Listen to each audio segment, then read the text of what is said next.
Longsornya lokasi tambang batubara milik PT Cahaya Alam Sejahtera di Desa Mentawan Mulia, Kecamatan Mantewe, Kabupaten Tanah Bumbu pada minggu lalu masih menyisakan pilu. Sebab 10 orang penambang yang diduga berada di dalam terowongan tambang yang longsor hingga Selasa sore masih belum ditemukan.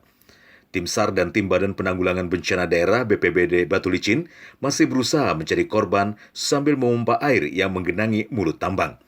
Sementara 12 pekerja tambang dari 22 pekerja konvensional ini berhasil menyelamatkan diri setelah sempat tertimbun dalam kubangan air berlumpur selama hampir 1 jam dalam terowongan. Kejadiannya kemarin jam berapa, Pak? Jam 2 siang. Posisi waktu itu saat itu Bapak lagi kerja. Kerja apa, Pak, kalau boleh tahu, Pak? Terus kronologis kejadiannya seperti apa, Pak? Yang seingat Bapak? Kalau kita dengar itu kayak gempa itu. Ya, udah sampai depan itu kita nggak tahu, pas kita sampai depan tuh penuh sama air. Itu ada cahaya sinter itu. Kita ngejar itu. Karena kita kan bisa napas, ini bisa naik ke ke atapnya itu. Nah, bisa napas kita, lalu kita ngejar cahaya itu. Nggak taunya teman kita.